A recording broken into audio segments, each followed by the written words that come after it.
welcome into another episode of Morgan's Pop Talks, breaking down all the latest in reality TV and pop culture. December 15th, what the heck? Ugh, we're halfway through December. Christmas is 10 days away. My trip to South Africa is less than 3 weeks away. Ugh, life comes at you fast. Don't I know it? Thanks for hanging out again today. We're going to get into all the tea. Of course, we have our Pop 3. We have our deep dive about Brennan from Love is Blind. Our friends, Vanessa and Abby from the Real Moms of Bravo are going to join us to talk the Real Housewives of Miami. But obviously today, because it's Wednesday, you're going to listen to this tomorrow. Just the world is shocked and so saddened of Steven Twitch Boss's passing. I know it's just a gut punch, is it not? And I know it's so cliche to say all the things like it's always the people that you least expect, or it's always the people that seem the happiest, but it could not be more true. If you're not familiar, he started on So You Think You Can Dance. That's where he got his big break in the entertainment industry. And then he was with the Ellen DeGeneres show for a very long time as her DJ. And I saw a tweet, and I should have grabbed it, but I saw a tweet from Kellen Allen that said, you know, he was not anybody's sidekick. He was the glue that held all the pieces together. Kellen was on with Ellen a lot as well. And I think that was just a really good way to put it. You know, he's not just a DJ. He wasn't just a TikToker. He wasn't just on So You Think You Can Dance. He was a lot of things. And I think everybody can say that he brought joy to their lives in one way or another, whether it be watching the Ellen show or on TikTok. And you guys just send thoughts and prayers to the family. I know that's also so cliche. And it's like in the year 2022, I never want to hear the phrase thoughts and prayers, but they need it. I mean, his wife, they had just celebrated their 9-year anniversary, literally like 3 or 4 days ago. They have 3 very young children. I want to say all of them under the age of 15. Oh my goodness. Oh my goodness. All the cliche things. Check on your friends. If you're struggling out there, know that you're not alone. There's people that love you. I love you. Heck, the prevention hotline number, I believe, is 988. It's so sad. It's so sad.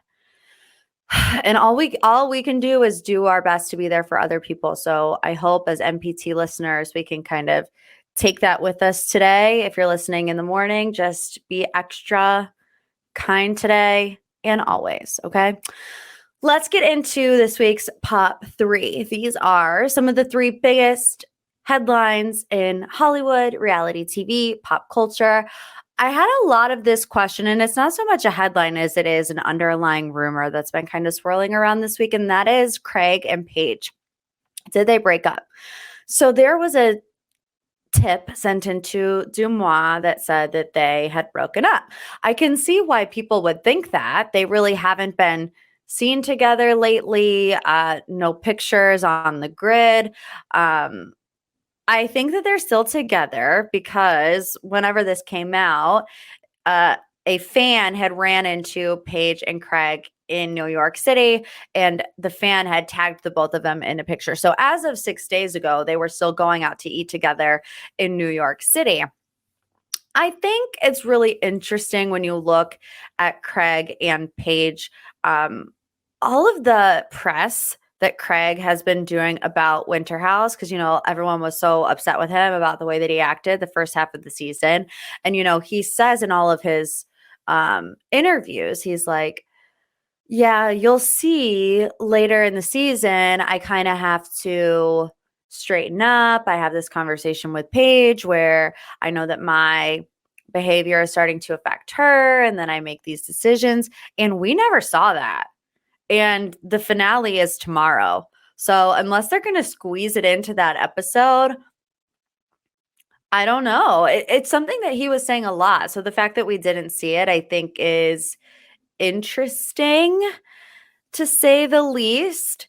I don't know. I also, you guys know, I've said it on the podcast here. I've been trying to get Craig to come on the podcast, and he said that he was going to, but that all interviews had to be approved by Bravo, right? And said that it was a little difficult for him to get stuff approved right now. I'm not sure if that's because of the backlash from Windsor House or if he's just giving me an excuse to not come on the show. I don't know.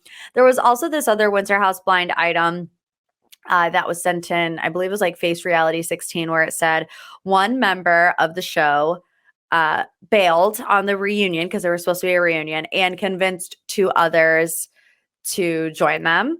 And so the whole reunion was canceled. My sources, wink, wink, are telling me that Craig was the one that canceled and he convinced Austin and Paige to not go as well. And so then they canceled it. I have my suspicions that that blind item was Craig before it was confirmed to me that it was Craig, because it's like, who else on the cast would be comfortable like throwing that tantrum? You know, like we've seen Craig throw his tantrums before, so it just sounds like a very Craigy thing to do. Okay, let's move on to headline number 2. We have a Good Morning America update. Amy Robach and TJ Holmes will remain off the air for the time being. ABC News President Kim Godwin said Amy and TJ will remain off air pending the completion of an internal review, and there will be a rotation of anchors at GMA3 for the time being. So, when we talked about this last week, I told you that Kim Godwin had previously stated that this relationship between Amy and TJ didn't necessarily violate company policy because they're equals. But of course, we know that Amy and TJ have both been married to other people since 2010. Garcelle Bouvet is shooting her shot with what could be one of the replacements. His name is DeMarco Morgan. She was tweeting some things about him like, oh, hello, you know, because he is a very good looking man. And we want Garcelle to fall in love. Imagine that is another storyline on next season of The Real Housewives of Beverly Hills, which is still on a mini pause, I guess, right now. I don't know. Garcelle Bouvet dating this Good Morning America anchor, DeMarco Morgan. Oh, they would be unbelievable. One thing that if I were Amy and TJ, I would be concerned because I know I don't work in the TV industry, but I do work in the radio industry. And while it is different, everybody is replaceable. And they let you know that pretty early on. So, especially with a brand like Good Morning America, and I know we did the deep dive about this last week. Serial cheaters like TJ Holmes potentially could be not really the GMA brand. I mean, other people in the industry are starting to weigh in with their opinions. Gayle King, who is a competitor, by the way. So I feel like she's allowed to be a little bit shady. She called it messy on Watch What Happens Live. There are reports from David Muir, who allegedly wants no part in it. I told you last week, I'll double down on it. I think that Amy will stay on. I think she'll come back. I think TJ will be let go because of his affair with the producer, not because of the affair with Amy. Time will tell. Okay, our third and final headline in this week's Pop 3, we're going to talk about Meghan and Harry, part 1. Obviously, part 2 is out now, but it just dropped at midnight, so I haven't watched the 3 episodes yet. But part 1, there was 3 episodes. Can I be honest with you? Kind of bored by it. You know, and I'm also just pretty indifferent about the whole situation because I see both sides. There are people that hate Harry and Meghan. There are people that hate the fact that people hate Harry and Meghan. And while we don't hate anybody around here, I can see why some people would dislike them. I'll tell you what I like about it, what I don't like about it, and then predictions I have for part 2. I like seeing how Meghan and Harry fell in love, you know, and I do think that they are in love, seeing them with like the little bird feeders on the farm and seeing the early days and Harry seeing Meghan on Instagram and the emails and then going to South Africa or not. I don't know if it was South Africa. I'm going to South Africa. I think it was just Africa.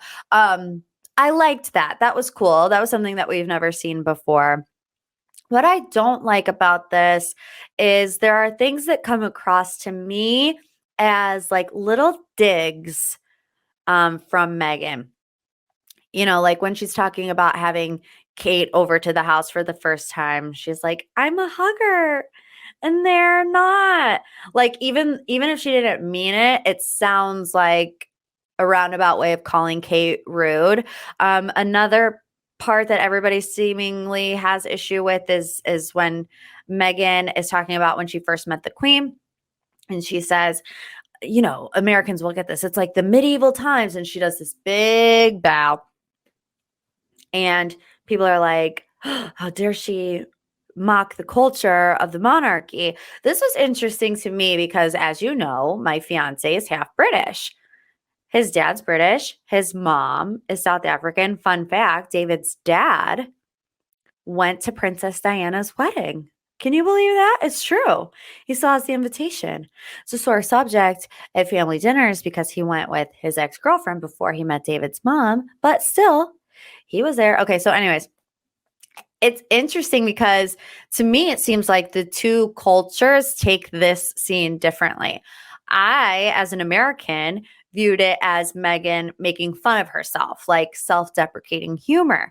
When David watched it, as someone who's lived in England for the past 7 years, someone who's half British, someone who is very familiar with the monarchy, he looked at me and was like, like, how dare she? And he's like not an over exaggerator either by any stretch of the imagination. So I think it maybe not all the time boils down to that, but I thought that was interesting that the two of us took that scene very, very differently.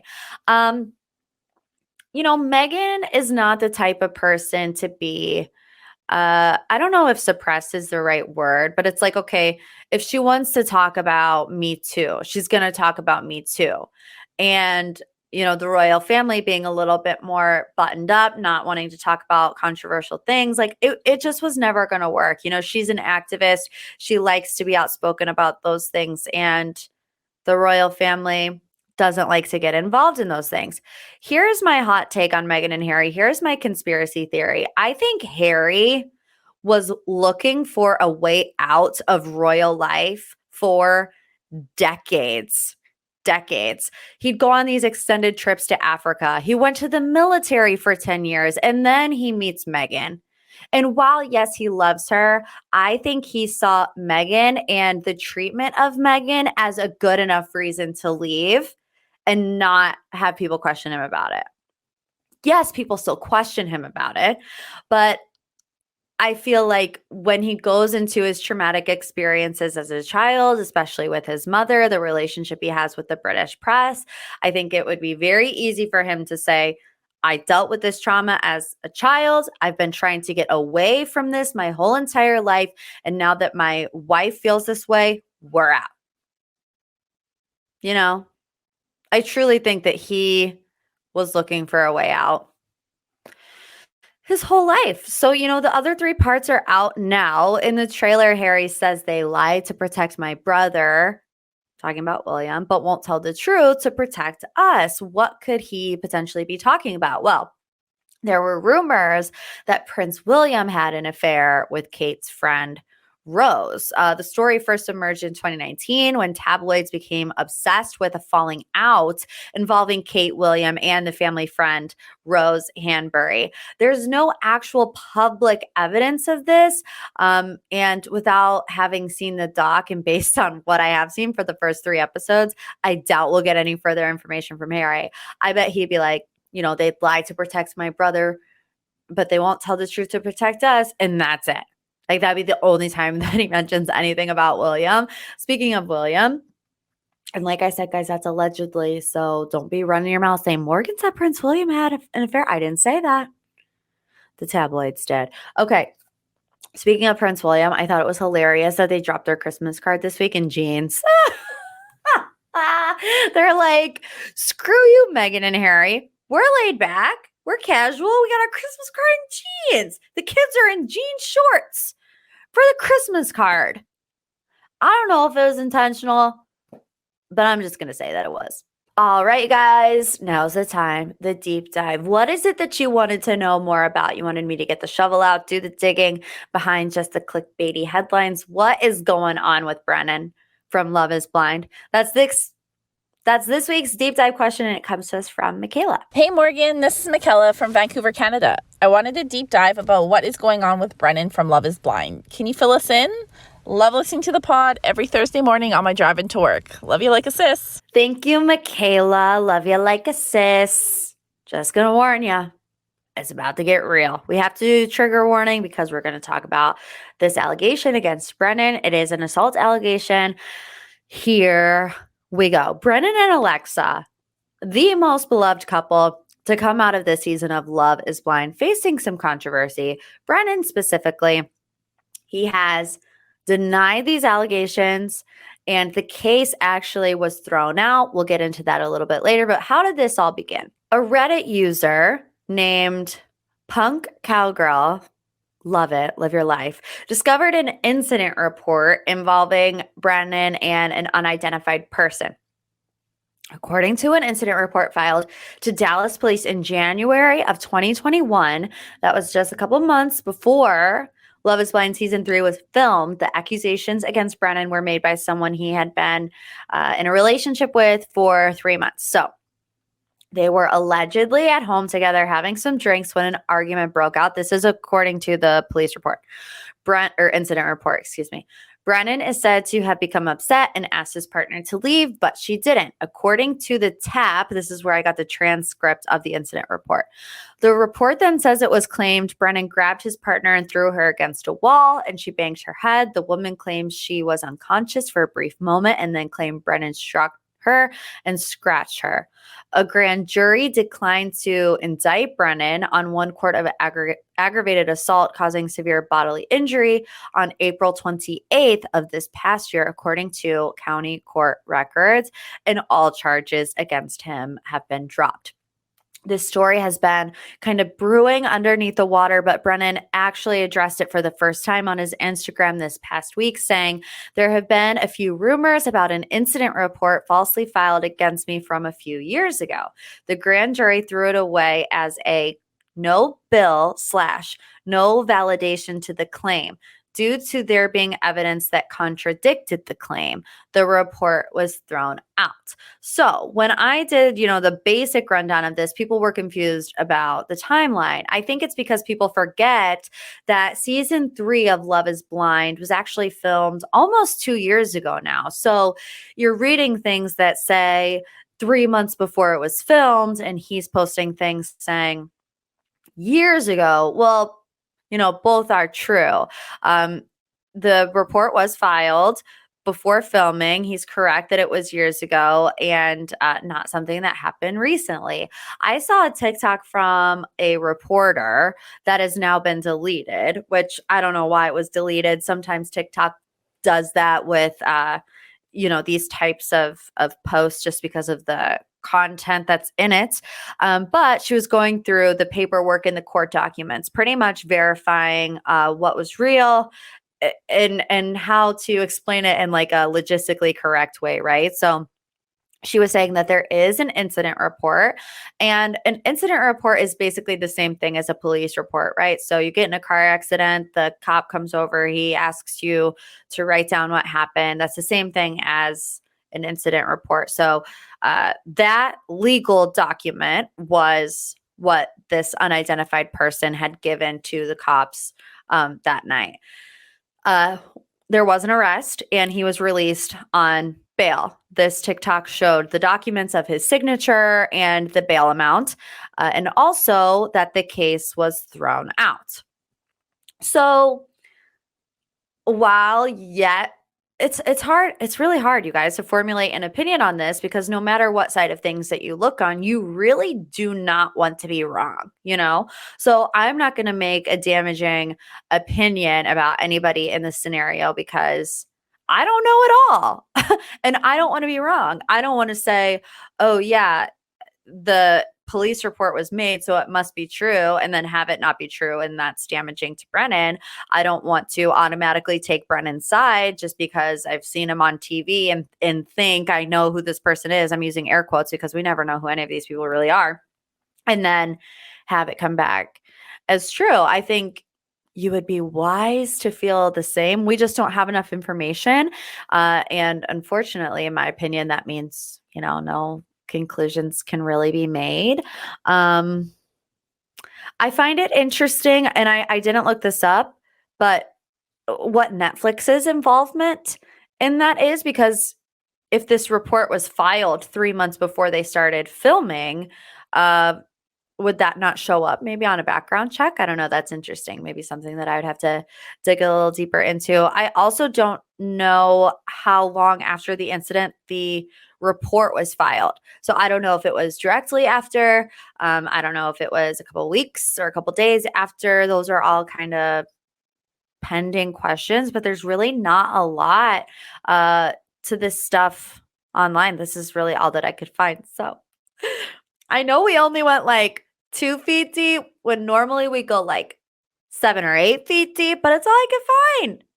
So it is what it is. To wrap up this week's episode, I want to invite my friends Vanessa and Abby. They have a podcast. They have an Instagram page called Real Moms of Bravo. We met at BravoCon, and I love these two so much. We're going to dive into the Real Housewives of Miami. So let's welcome Vanessa and Abby. Thank you guys so much for joining MPT this week. Thank you for having us. We're so excited. Yes, I'm so pumped. We ran into each other at BravoCon, and I always think it's so funny to meet people that you follow on Instagram in real life, because I feel like I was like, oh yeah, it's Abby and Vanessa, my girls. We just hug as if we've known each other for years, and like it is so funny. It's like so casual. You're like, oh, that was the first time I met them face to face. Yeah. No, I always feel like it's kind of like a blind date, because you've known each other, you've gotten to know each other for some time, and then immediately you're like, wait, is Morgan, like, was she taller than I thought, or am I shorter than you thought? Like, you just kind of go through all those scenarios in head. But yes, you're a real life person, and I'm so glad we got to meet at BravoCon. So thank you so much for having us. Oh, anytime. We're talking all about the Real Housewives of Miami today. The first 4 episodes now officially out on Peacock. Let's just do first impressions, and then we'll get into all the juicy details. I'm obsessed. If you are sleeping on Miami, what are you doing with your life? I think these women bring equal parts drama, humor, and actually jive well as a cast. I think seeing everything that goes down with Lenny and Lisa, which I know we'll get to in more detail, is kind of wild to watch unfold. Abby, what do you think? It's like crazy, because I hated Peacock in the beginning. I'm like, come on, Bravo, what are you doing? This is so annoying. Stop pushing Peacock. Like, I'm like, fetch is never going to happen type of thing. And then they put Miami on there, and I'm like, oh my God, this is genius. It feels so much more authentic, because we can watch 4 episodes at a time, or you can binge it more. And I feel like it's not as orchestrated, and like, what's the storyline and what's the cliffhanger? It's like, it's such a continuation that it just feels more real and authentic. And I think because the women genuinely know each other and are truly, most of them are truly friends, that adds some realness to it. But it's just so refreshing. It reminds me of like Housewives back in the day, when it was just a little less orchestrated. Yeah, I agree. And it's like, of course, we had this hiatus with them, where they were there years ago, and then they went away, and now they're back, and still a lot of the same cast is still there. But I just see such like stark differences between, let's say, a Salt Lake City and a Miami, between like the relationships. Like, I feel like right now, and I do like Salt Lake City, but I feel like they're trying way too hard to be what they expect a Housewives show would be. Whereas Miami, like, they are who they are. You get what they get. You get what you get, and like they're real and authentic. Yeah, I think Salt Lake, it's like almost they're turning into like caricatures of their self. Like, they're trying so hard to play these roles and characters that it does feel a little forced. And I think some of it is, we all know Jen Shaw's leaving. So it's like, what are they going to do without Jen Shaw? How many Angies are we going to have next season? Yeah, really. Do you guys, sidebar on Salt Lake City, do you think Jen Shaw is going to be at the reunion? Because you don't think so?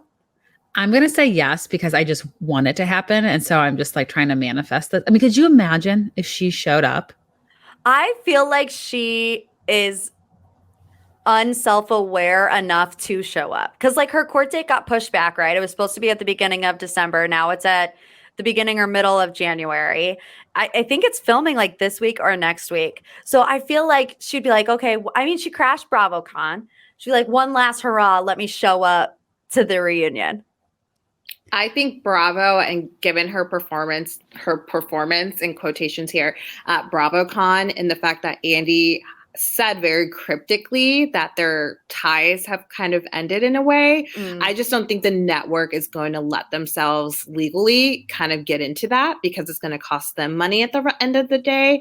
Also, Jen's lawyers, like, I just don't really foresee that happening, but never say never. She's thirsty enough. Go on, Shot Squad, Fraud Squad. If it was just up to her, I think she'd be there. I bet her lawyers are like, you have not been sentenced. You cannot be here. Like, because I do think there's no winning for her. Whatever she says, it's going to be used against her. And I mean, she's facing a lot of years in jail. Woo! Okay, no more Salt Lake City talk, because we're here to talk about Miami, and they're much better. Okay, I'm not going to lie to you. I have absolutely no notes for Gertie and Nicole, because I feel like Gertie has not even really been in the first 4 episodes, and Nicole, we're just now finally starting to see the family dynamic, but there's just so much other stuff that I want to get into besides that. So let's start with Alexia, who I truly and utterly believe is the star of the show. I know that Lisa and Lenny is like the hot topic, but what are your thoughts on Alexia? I love her. I really do. I'm happy she's married. She's good drama, but she also there's parts of her that, like, as crazy as it sounds, feels relatable. And I think when you see her as a mom and everything she's gone through with her son, it's like hard not to have a soft spot with both of her sons. Really, it's hard not to have a soft spot for her. I think she's the realest on Bravo. She's the most interesting woman on Bravo. I think Alexia is kind of like the Teresa of Miami, that if she wasn't in the cast would feel not complete. That's such a good point. And I feel like she definitely is one of the housewives that don't like sugarcoat things that go on in her life. She's like, this is exactly what's going on. This is what I'm dealing with my husband. This is what I'm dealing with my son. Like, I don't ever doubt that what I'm seeing from Alexia is really what's going on in her life. And I think that makes for just the best reality TV star. Are you guys surprised that Marisol is a friend of? Because I feel like those two specifically, their dynamic, they could have their own show on Bravo and I would watch it. I think it's like insulting that Marisol's a friend of. Like, make her cup a friend of, but like she is full cast star quality. And I feel like to your point, she's more involved and intertwined so far in the first 4 episodes than Gertie is. Gertie's big thing is like, you trash my party planning skills. Like, that's really all she has right now. So I feel like Marisol just brings so much more to the table. And I think she just has a deeper relationship with majority of the women. I kind of wonder if it's strategic on her part. It's less mess for her. She's able to kind of like wipe her hands clean and do her thing without getting grilled at the reunion. I feel like, I don't know, I kind of wonder that with Marisol. I think Marisol likes to have a lot of fun on her own terms and doesn't really like to, quote, work too much. So I think she probably has fewer times she has to show up to film. She has her confessionals. So I don't know. I wonder if it's strategic on her part, but I would gladly welcome her as full-time. Yeah, me too. Maybe we'll manifest that for seasons to come, that someday she'll be full-time. Julia also had a bit of a slower start, but episode 4, we start to see a rocky road between her and Martina, which I was very surprised by. Am I the only one? I didn't see that coming just from the previous season. I don't know. And I don't know. Some of it feels like she was almost like, she was clearly like teeing it up where she's like, she's traveling now more than ever and I'm all alone and all I have is my animals and my farm is now an hour away. I'm like, okay, I see where this is going. I wonder how much of it is like true marital problems and how much of it is like she's thinking, I need a storyline beyond being a farmer. I love Julia. Julia is like interesting in her own right. Like, Yeah. I don't know, you can't make the shit up with her. Like, and all of the things she does and says. I do think her storyline, whether it is slightly self-produced or not, I do think that's a real thing that empty nesters deal with. I think she's always been used to being the trophy wife and had a place in the home and taking care of her children. And now that they're gone, she's kind of like, what is my identity? So I do think that's a real thing. And I mean, it's kind of wild. I love tennis. I played tennis in my youth. I wouldn't say, anyways, that's another podcast. But it's kind of wild that Martina Navratilova is on Housewives. And casually. To me is like casually on there. And it's mind blowing to me. Yeah, I agree. I'm interested to see where it goes. And while I don't think that there will be this, I don't think season 6 is going to be like the divorce of Julia and Martina, but there is some rumors going around too that later in the season, Larsa gets involved in some drama with Julia and Martina. So let's just go ahead. It seems like Larsa is always at the center of some sort of drama, whether she's the recipient or she's like dishing it out. Obviously, the first couple episodes, the women are talking about her new apartment being for OnlyFans models. What are your guys' opinions on Larsa Pippen? I love her. I actually texted Vanessa, I think it was last night, and I was like, how does her butt get bigger every episode? And I mean that in the best way possible. I'm like, damn, girl.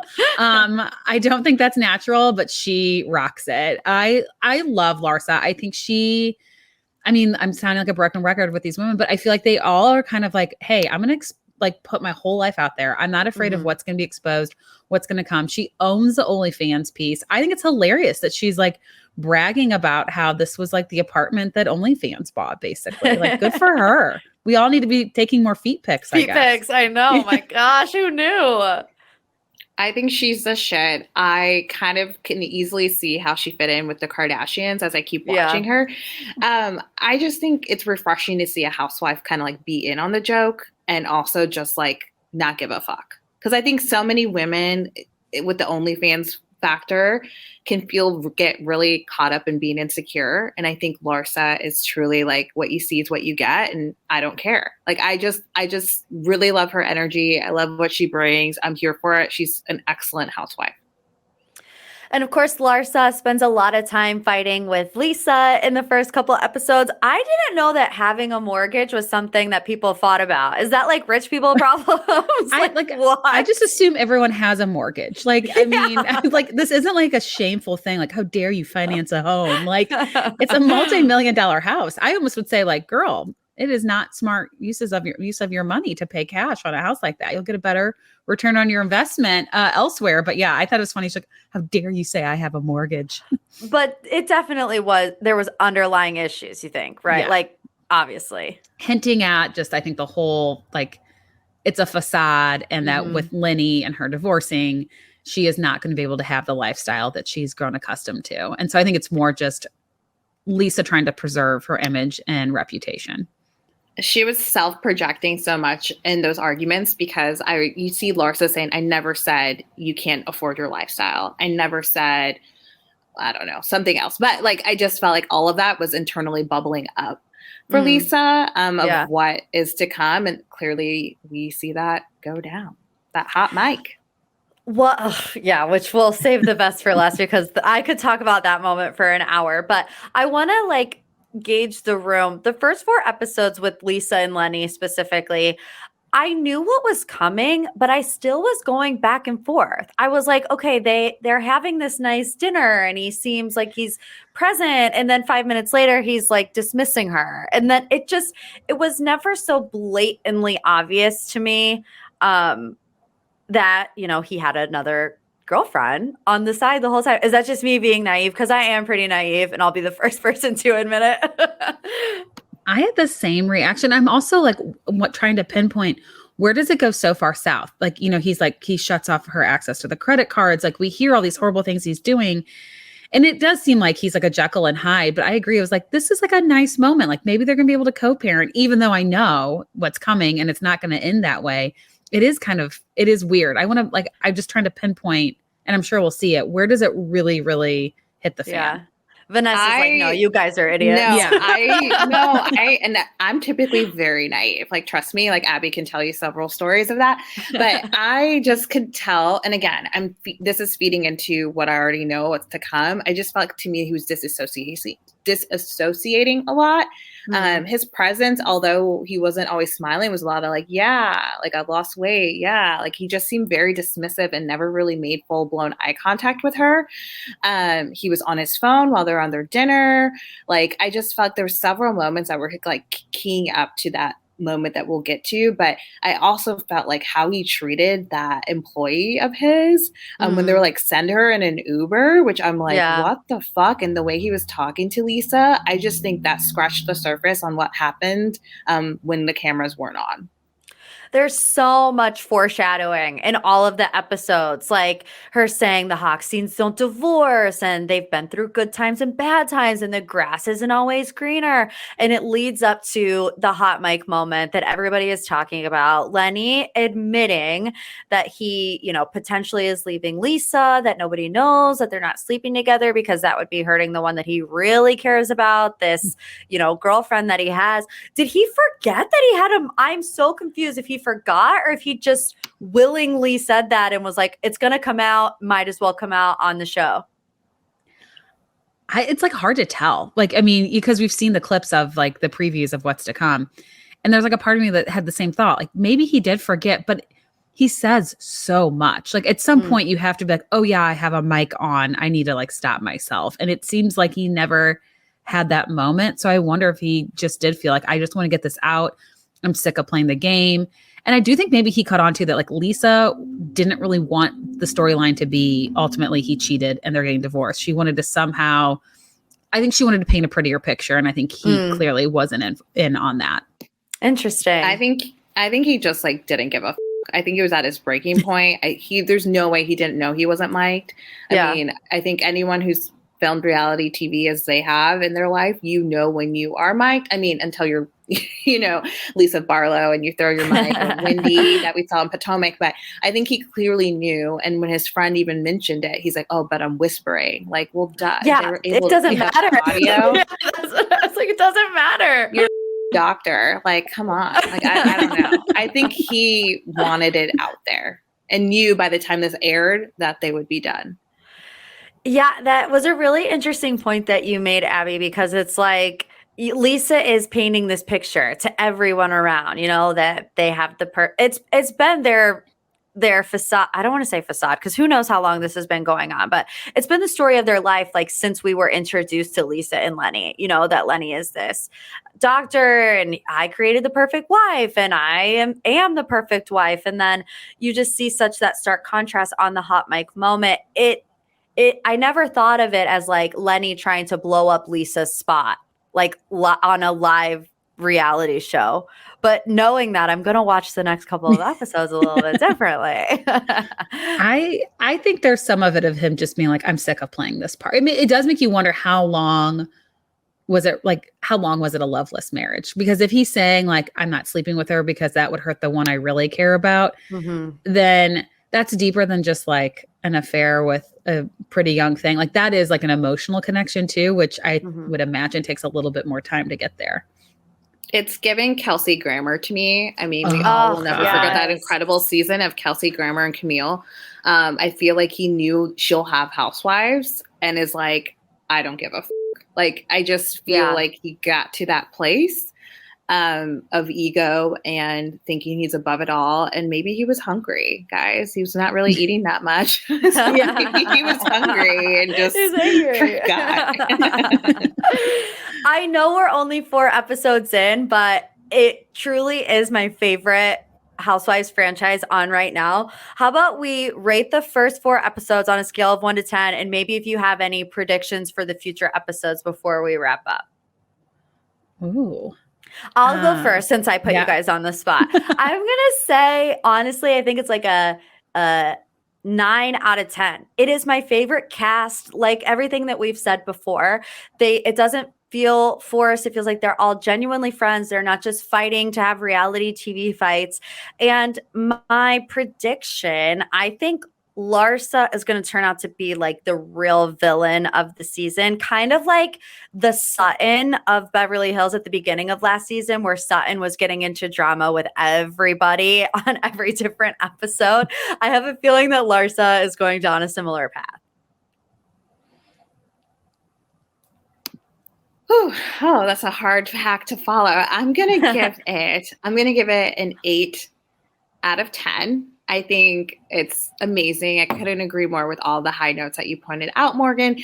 I think my prediction, I think we're going to see Alexia butt heads with almost everybody. Like, I don't know that Alexia, aside from Marisol, really has a tight ally. Like, she kind of has beef in a way with a lot of the women. And I think that will be a trend that could continue. And I think she's not going to be afraid to call people out on the stuff that she sees, hence why she may not have a lot of close friends. So it started with Gertie. I can see it continuing to happen with any of the other women. So that's my prediction. I like it. These are good predictions. Okay, I'm going to split the difference. I'm going to give it an 8.5 out of 10. I completely agree though. It's so real. It's so authentic. It's so refreshing. I feel like it's Miami and Potomac are like if I could only keep 2 franchises right now, those are the 2 I'm keeping. Also because even though Lisa like can keep fights and drama, like she keeps being like, can you believe what Kiki said? It's Kiki. And like, we're like, okay, like we get it.